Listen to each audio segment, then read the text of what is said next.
ये students next chapter करेंगे light. Light जो है ये इंटीग्रल पार्ट है हमारी लाइफ का, मतलब इसी के साथ ही हमारी लाइफ है ज़्यादातर, पर फिर भी ज़्यादा हम इसको महत्व नहीं देते लाइट को। चाहे सुबह हो चाहे शाम हो, हम नेचुरल या आर्टिफिशियल लाइट पे ही डिपेंड रहते हैं। ये पिक्चर्स आप देख रहे हो, इन पिक्चर्स में जो फर्स्ट पिक्चर है इसमें ऑब्जेक्ट देखने हैं कि कौन से ऑब्जेक्ट हैं जो हमें देखने में हेल्प करते हैं। फर्स्ट ये लैंप जो है, सेकंड सन, ये हमें देखने में हेल्प करते हैं। सेकंड में गर्ल जो है ये अपना फेस जो है देख पा रही है, पर जो दूसरी है इसमें फेस नहीं देख पा रही। तो क्यों है तो ये सेम प्लेट वगैरह ही है। ये जो है ये नई होगी, इसमें शाइन पूरी आ रही है। ये ओल्ड हो गई है प्लेट थोड़ी सी, तो इसीलिए शाइन इसकी लॉस हो गई है।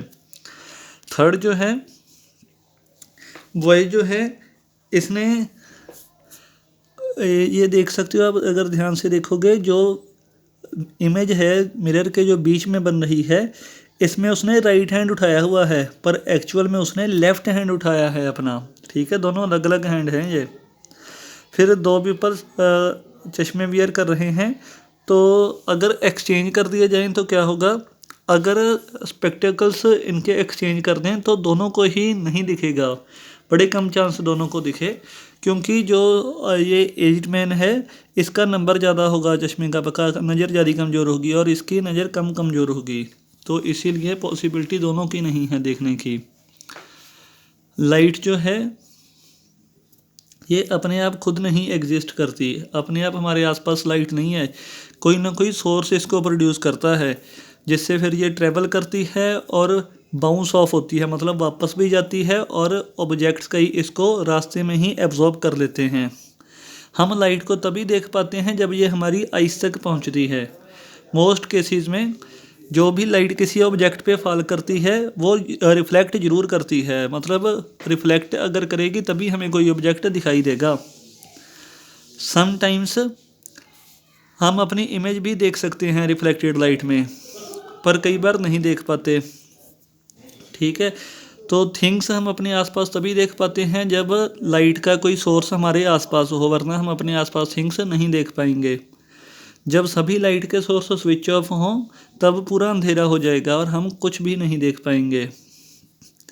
जो इमेज प्रोड्यूस होगी रिफ्लेक्शन के बाद, इसके बड़े इंटरेस्टिंग करेक्टरिस्टिक्स होंगे, ये हम इस चैप्टर में पढ़ेंगे। हम ये भी इस चैप्टर में पढ़ेंगे कि हम अपनी आइज़ से कैसे देख सकते हैं, हमारे आइज़ के जो डिफेक्ट हैं वो कैसे करेक्ट किए जा सकते हैं, और हम अपनी आइज़ की केयर कैसे कर सकते हैं। ये सारा कुछ हम इस चैप्टर में पढ़ेंगे। फर्स्ट है व्हाट मेक्स थिंग्स विजिबल। हमें पता है हमारे आसपास जितने भी ऑब्जेक्ट हैं ये दो टाइप्स के होते हैं, ल्यूमिनस एंड नॉन ल्यूमिनस। जो ल्यूमिनस ऑब्जेक्ट होते हैं वो उनकी अपनी खुद की लाइट होती है, वो उसी को इमिट करते हैं। ठीक है, इन्हीं को सोर्सेस ऑफ लाइट भी बोला जाता है, जैसे sun, star, light, bulb. Non luminous जिनकी अपनी लाइट खुद की नहीं होगी वो होंगे नॉन ल्यूमिनस ऑब्जेक्ट, जैसे टेबल, चेयर, ट्री, ये पेन है मेरे पास, ये बुक है, ये सारे नॉन ल्यूमिनस ऑब्जेक्ट्स हैं। ये सिर्फ हमें तभी दिखेंगे जब आसपास कोई लाइट का सोर्स प्रेजेंट होगा।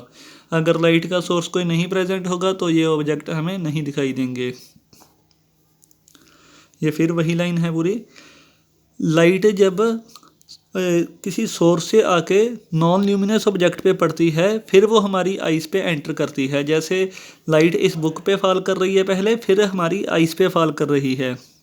जब लाइट हमारी आइज़ पे एंटर कर जाती है तब ये एक लाइट सेंसिटिव लेयर पे जाती है जो आइज़ के पीछे होती है लेयर हमारे, और उसी को रेटिना बोला जाता है।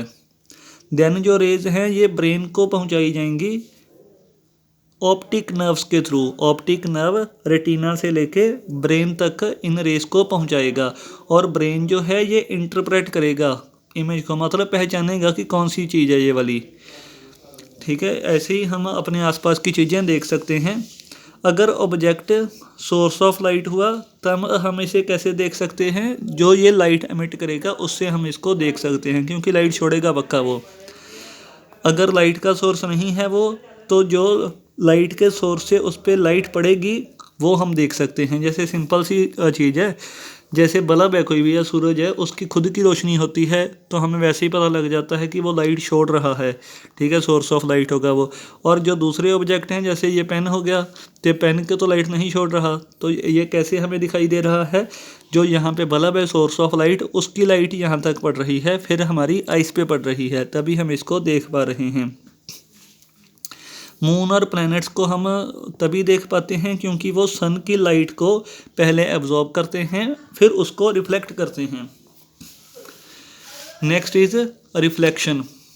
जब रे ऑफ लाइट मिरर को हिट करती है या किसी भी सरफेस को हिट करती है, तब ये बाउंस ऑफ हो जाती है, मतलब वापस आ जाती है। इसी को बोलते हैं रिफ्लेक्शन ऑफ लाइट। जो वाइट लाइट है वो किसी भी सरफेस से रिफ्लेक्ट हो जाएगी। वाइट लाइट जो है ये किसी भी सरफेस से रिफ्लेक्ट हो जाएगी, किसी भी सरफेस से, चाहे मिरर हो या कोई भी पॉलिड सरफेस हो, वो इमेज भी प्रोड्यूस करेंगे जो हम देख सकेंगे। जब हम मिरर में देखते हैं तो हम और भी कई चीज़ें देख सकते हैं हमारी इमेज के साथ ही, जैसे आसपास की चीज़ें पीछे जो पड़ी हुई हों वो हम ईज़िली देख पाएंगे। नेक्स्ट ये वाली एक्टिविटी थी, आप कर सकते हो। इस एक्टिविटी में था मिरर पे एक पेज कोई भी ऊपर लगाना है जो हाफ पे ही लगे, पूरा मिरर ना कवर करे, और आपने अपने आप को देखना है। फिर जब आप अपने आप को लेफ़्ट साइड से देखोगे, आप खुद उस पेज के लेफ़्ट साइड पे होगे तो शीशे में आपको राइट साइड की चीज़ें दिखेंगी, अगर राइट साइड में होगे तो लेफ़्ट साइड की चीज़ें दिखेंगी, ठीक है। ये एक्टिविटी कर सकते हो आप, बड़े आराम से हो जाएगी। Next reflection through plane mirror है। ये थोड़ा सा इन्होंने टफ सा बनाया हुआ है, हम इसको सिंपल वे में करेंगे। और लॉज ऑफ रिफ्लेक्शन है, ये भी हम काफ़ी सिंपल वे में करेंगे। देख सकते हो आप, ये एक पॉलिड सरफेस इसको अज्यूम करते हैं हम, कोई भी पॉलिड सरफेस हो सकती है या मिरर ही हो गया। इस पे लाइट की जब भी कोई रे पड़ेगी, इसको बोलेंगे इंसिडेंट रे, ठीक है। लाइट की रे कोई भी अगर पॉलिड सरफेस पे पड़ेगी उसको बोलेंगे इंसिडेंट रे। जहाँ पे ये सरफेस को टच करेगी वहाँ पे 90 डिग्री का हम एंगल बना देते हैं। 90 सीधा ही होता है बिल्कुल, 90 डिग्री के एंगल को बोलते हैं नॉर्मल। और ये रे जिस डायरेक्शन में वापस जाएगी उस रे को बोलेंगे रिफ्लेक्टेड रे, क्योंकि रिफ्लेक्ट होने के बाद जा रही है, रिफ्लेक्शन के बाद जा रही है, इसीलिए इसको बोलते हैं रिफ्लेक्टेड रे। जो रे पहले पड़ेगी इंसिडेंट रे, जहाँ पे पड़ेगी उस सरफेस पे 90 ड्रॉ करना है, वो होगा नॉर्मल, और जौन सी रे वापस जाएगी उसको बोलेंगे रिफ्लेक्टेड रे। इसके बाद इंसिडेंट रे एंड नॉर्मल, इसके बीच में जो एंगल बनेगा उस एंगल को आई के साथ लिखेंगे हम, और वो आई होगा angle of incidence, angle of incidence. The angle between incident ray and normal is known as angle of incidence. Similar हम दूसरी तरफ ड्रॉ करेंगे। नॉर्मल और रिफ्लेक्टेड रे के बीच में जो एंगल बनेगा वो एंगल आर बनेगा, और उसको हम बोलेंगे angle of reflection. The angle between normal and reflected ray is known as angle of reflection. Next बात आ जाती है laws of reflection.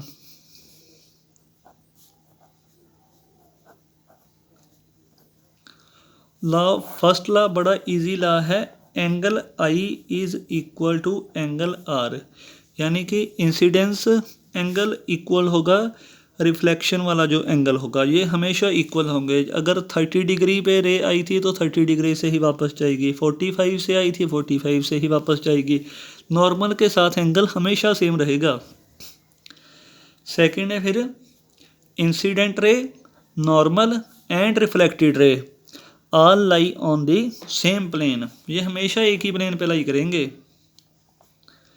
Incident ray, reflected ray and normal